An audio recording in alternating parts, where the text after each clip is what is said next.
Indonesia to win, to use the caster curse to get the most value out of this incredible series of Indonesia versus Philippines. Once again, as we jump into the Land of Dawn with Taz starting on the orange buff and Del Rosario doing the same on the opposite side. Slow start for both these junglers. They are tankier junglers essentially, so they are going to be playing a lot more for utility. But I guess Taz on the Akai can be a lot more aggressive. And just like that, you can see that the Philippines, they really enjoy using Villaluna to get a lot of information and just be a big nuisance. And you can see the response coming in from the Indonesian players. The Philippines already dictating what the movements are going to be. Both teams, again, just fighting for that mid control that is so prio, so necessary now in this current meta. Both Taz and Del Rosario are looking to go for this Lethal Wanderer, but it does feel like Indonesia will have a bit more of an advantage with the faster wave clear in the mid lane. That's the Lethal Wanderer secured by Taz, getting him a bit more XP and gold to play with. So he'll have that power spike very early on, already at level 4. As we mentioned, the wave clear game is now being a lot more monitored, a lot more managed by the players from the side of Indonesia. They've suffered from it once, they are not trying to suffer the same fate again. So right now, they're just moving around, and I think before the first turtle spawns, it's going to be relatively slow. But as I say that though, uh-oh, there you go. Ooh. That's the barrier with a wild charge. Psychot's now going to be caught. First blood over to Philippines, but look at Taz. He's able to bring the members back in with a heavy spin. Del Rosario going to fall. The jungler for the XP lane, and Dapda will be forced to flicker out of there. Villaluna a bit late on this rotation to match up against the Indonesian mid laners, but it is still just going to be a 1-for-1. So 1-for-1, so both teams now holding their own, but this is where things get a bit hairy. The first turtle, where everyone has their ultimates, we have to see who can actually weave in the better team fight. No ultimate for Del Rosario just now. Taz gonna go for it. Will be able to secure the turtle with a brilliant retribution. Dreams gets knocked up, but Philippines decide to back off. Now Dreams flickering forward, gets the Divine Judgment onto Imam, who's able to flicker away. Psychot has the Black Dragon form, looking for it, just decides to zone the Filipino members here and backs off. Back away, and we can take a look at how the changes have impacted this Faramis, right? The Cult Altar was used in that fight, and with one single spell, the rest of the team from Indonesia is able to melt down that HP bar. So it really isn't an all-win teamfight solution, but it is very situationally used to help save members from big burst damage. Now it's a complete change from game number 1. Imam, though, going to be immobilized. That's the damage coming through. Whew. Sniped down by Brands, but the kill will go over to Hijume. Brands sacrificing a bit of gold there in the bottom side, but will still be able to catch up down below to pick up that cannon minion. With stronger laners on the hands of the Indonesian players, they are now able to actually match the aggression, the fights, the skirmishes from the members of the Philippines. And now you can see that the Kaja pick is just having a lot more impact. This is what they wanted to do in game number 1, but the macro play coming in from the Philippines was able to deny that. That won't be the case for this game though, and now this becomes a contest of proactivity. Who can have the higher work rate, the more versatile maneuvers, and just the more proactive plays. And this is the reason as to why I felt like the Leslie should have been the one, the hero, to be banned out by Team Philippines. Because you can see, on this Leslie, sure, you're very vulnerable, but you also are really good at actually going at duels up against the Beatrix. I would actually say in a 1v1, it's skill dependent, but Leslie has a bit of an edge. Why? Because he doesn't need to target any of his skills. It's not a skill shot. Meanwhile, for the Beatrix, you need to go for those render shots to actually be able to compete in that range battle. They have to be careful though, because Soriano has the Blade of Despair completed.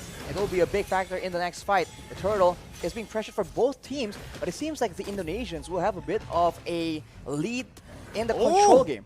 Divine Judgment and the Petrify. Imam going to be able to pop the Cult Altar. Taz against 3 members, still able to secure the turtle. Right now, Psychot jumps in with the Black Dragon form, zoning the backline away. Dapadap going to be pinned down onto the wall with the heavy spin, and that's Hijume who picks up the killing spree. Everything going well for Indonesia, and everything going wrong for Philippines in the early game of Game 2. They lose a member to the pickoff, they lose a turtle to the steal, so Indonesia is completely taking over. and looking completely different. Is this a momentum thing? We'll just have to see. Hijime with the Ice Queen's wand right now will ensure that the Filipino members need to be a bit more careful, even more careful in how they want to position. They've been getting caught out without that slow as well. Brands has just been farming up a storm. I really want to take a look at these items, right? It's a good steal by Soriano, but he got full turret gold, clearing waves constantly. He should have more gold than Soriano here with the assist that he got as well. But here in the mid lane, the bottom side river, Del Rosario going to be chained up again, and that's the pin down by the heavy spin. Del Rosario going to fall for the second time in this game. Dreams with another divine judgment over to Imam, as that's the Nibiru's passion dealing no damage over to Taz, who jumps in again. Soriano zoned away, but the damage coming in from Brands, shooting him down. Dapadap finally rotating towards that bottom side, but it's a bit too late once again. Team Philippines falling more and more behind as we go and progress into the game. The Philippines are having very much trouble trying to manage distance because they're being slowed an insane amount. At any moment, it starts with the slow, and then it gets followed up with the Divine Judgment, with the heavy spin. So Indonesia's pick-off game is going exactly how they want it to, and right now, they also have the advantage when it comes to range, and also when it comes to that late game. They have that artillery with the real-world manipulation, and they also have the Leslie that can do a lot of true damage, up to 2k in a single hit, and in the late game, Soriano will have a lot of issues trying to get any impact done in the middle of a big team fight.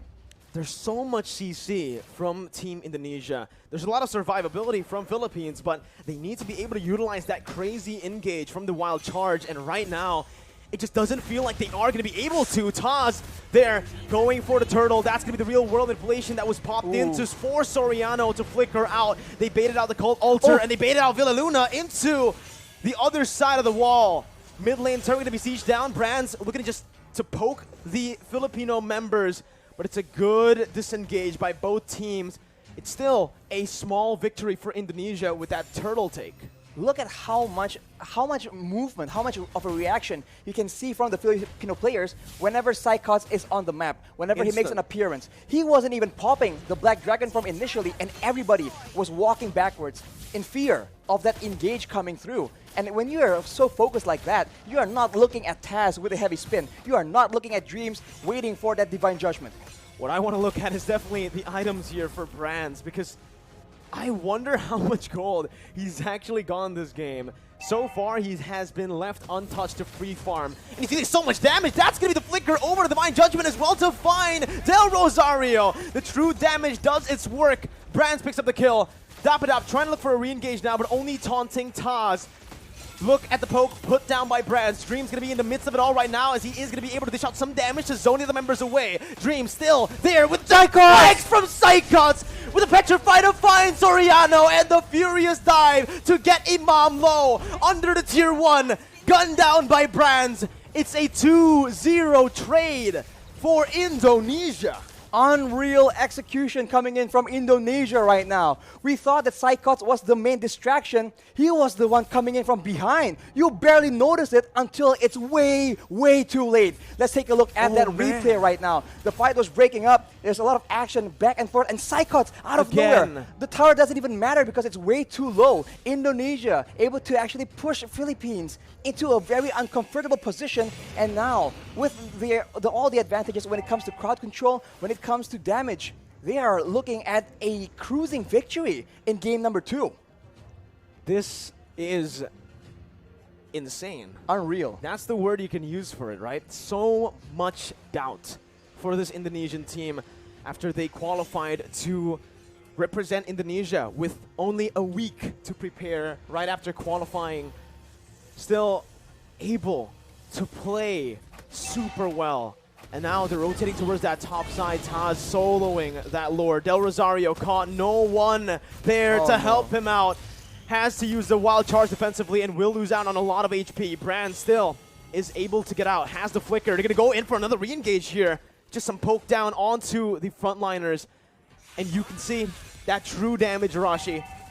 I really wonder what the items are looking like right now, because the damage is pretty unreal already in 9 minutes for a Leslie.